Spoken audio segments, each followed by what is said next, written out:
Hello friends, मेरा नाम है सैंडी और आप देख रहे हैं ज्ञान विज्ञान। दोस्तों, आज की वीडियो में हम डिटेल में जानेंगे कि गलत खाते में पैसा चले जाने पर क्या करना चाहिए। तो दोस्तों, वीडियो को लाइक, शेयर और चैनल को सब्सक्राइब ज़रूर करिएगा, क्योंकि मैं ऐसे ही इन्फॉर्मेटिव वीडियोस लाता रहता हूँ। तो चलिए स्टार्ट करते हैं। दोस्तों, अगर एक खाते से किसी दूसरे खाते में पैसा ट्रांसफ़र हो गया है जो कि गलत हो गया है, तो ऐसे केस में पैसा वापस जल्दी मिल जाएगा या देर लगेगी, ये इस बात पर निर्भर करता है कि वो दूसरा खाता किस बैंक का है।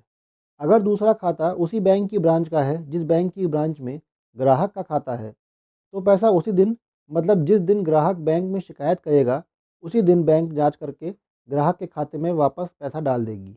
आपको ज़्यादा कुछ करना नहीं होगा, बस बैंक को तुरंत इन्फॉर्म कर दें, चाहे खुद बैंक जाकर करें या फिर अपने खाते में रजिस्टर्ड ईमेल आईडी से बैंक की ईमेल आईडी पर मेल कर दें। अगर आपके पास बैंक मैनेजर का फ़ोन नंबर हो, तो फ़ोन पर ही उन्हें इन्फॉर्म कर दें। बाद में बैंक जाकर एप्लीकेशन दे दें।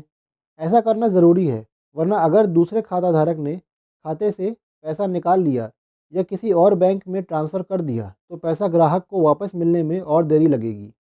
बैंक वाले आपसे इन्फॉर्मेशन मिलने पर तुरंत उस दूसरे खाते में उतने अमाउंट के निकलने पर रोक लगा देंगे, जिससे आपका पैसा बैंक के पास सुरक्षित हो जाएगा।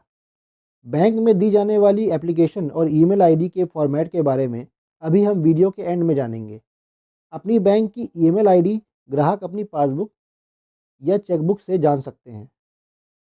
अगर दूसरा खाता ग्राहक के बैंक की किसी दूसरी ब्रांच में है, तो पैसा उसी दिन, मतलब जिस दिन ग्राहक बैंक में शिकायत करेगा, उसी दिन बैंक जांच करके ग्राहक के खाते में वापस पैसा डाल देगी, या फिर ज़्यादा से ज़्यादा 1 से 2 दिन में वापस करेगी। इस केस में भी आपको वही फॉर्मेलिटीज़ निभानी है जो मैंने अभी आपको पहले बताई है। ग्राहक की बैंक इन्फॉर्मेशन मिलने पर अपने एंड पर दूसरे अकाउंट की ब्रांच को ईमेल कर देगी, जिससे वो ब्रांच उस दूसरे खाते में उस अमाउंट के निकलने पर रोक लगा देगी, जिससे अब चाहे कितनी भी देर लगे, पर पैसा आपका बैंक के पास सुरक्षित हो जाएगा। अगर दूसरा खाता किसी दूसरे बैंक में है, तो पैसे को वापस मिलने में 1 हफ्ते से अधिक भी लग सकता है। इस केस में भी आपको वही फॉर्मेलिटीज़ निभानी है जो मैंने अभी आपको पहले बताई है। हालाँकि इस केस में आपको थोड़ा एक्स्ट्रा काम भी करना पड़ सकता है। जैसे अगर वो दूसरे बैंक की दूसरी ब्रांच भी आपके बैंक की ब्रांच के पास हो, तो आप वहाँ जाकर भी एक एप्लीकेशन देकर उन्हें इन्फॉर्म कर सकते हैं। अगर बैंक पास में ना हो, तो एटलीस्ट उस बैंक की किसी निकटतम ब्रांच से उस ब्रांच के मैनेजर का फ़ोन नंबर तो आपको मिल ही जाएगा, जिस पर फ़ोन करके आप पूरी बात बता सकते हैं। आपको उस बैंक मैनेजर को पैसे पर रोक लगाने के लिए कहना होगा। अगर यूपीआई से गलत अकाउंट में पैसा ट्रांसफ़र हो गया है, तो ऐसे केस में जैसे ही आपको पता चलता है कि पैसा गलत यूपीआई पते पर ट्रांसफ़र कर दिया गया है, तो पहले मैसेज का स्क्रीनशॉट लें और फ़ोन या ईमेल के ज़रिए अपने बैंक से संपर्क करें। साथ ही जितनी जल्दी हो सके बैंक मैनेजर से मिलें। इस केस में भी सिर्फ बैंक ही आपकी मदद कर सकती है, मतलब ग्राहक की बैंक जिससे पैसा निकाला गया है। अब कई लोगों का यहाँ ये ख्याल होगा कि वो दूसरा खाता धारक इस पैसे को जो उसके खाते में गलती से पहुँच गया है, वो उस पैसे को अपना बता सकता है, जिससे शायद बैंक वो वापस पैसा ना करे।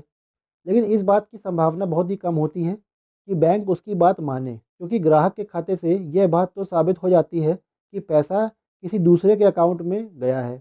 लेकिन उस दूसरे खाताधारक को भी ये बात साबित करनी होगी कि जो पैसा उसके खाते में आया है, वो सही आया है, जो साबित करना लगभग मुश्किल होता है। अब दोस्तों, हिंदी और इंग्लिश दोनों में एप्लीकेशन का पीडीएफ फॉर्मेट का लिंक और ईमेल पर लिखने वाली एप्लीकेशन का लिंक आपको डिस्क्रिप्शन में मिल जाएगा। जिन लोगों को एप्लीकेशन लिखने में दिक्कत हो, वो इस फॉर्मेट को कॉपी कर सकते हैं। बैंक में एप्लीकेशन देने के लिए अगर आपके लेटर के फॉर्मेट में गलती हो जाए, तो परेशान ना हो, बस आप अपनी पूरी बात लिख दें, क्योंकि वही ज़रूरी है। बैंक आपकी ग्रामर चेक नहीं करती है, बस आपकी बात समझ में आ जानी चाहिए। तो दोस्तों, आज के लिए बस इतना ही। आज के वीडियो में आपने जाना कि गलत खाते में अगर पैसा ट्रांसफ़र हो जाए, तो क्या करना चाहिए। उम्मीद करता हूँ कि दोस्तों, आपको आज का मेरा ये वीडियो अच्छे समझ में आ गया होगा। अगर आपका इससे रिलेटेड कोई भी सवाल है, तो मुझसे कमेंट करके पूछें, मैं जवाब ज़रूर दूँगा। और सब्सक्राइब करें मेरे चैनल ज्ञान विज्ञान को, साथ ही नोटिफिकेशन बेल आइकन को ज़रूर दबाइएगा और ऑल पर क्लिक कीजिएगा। Thanks for watching.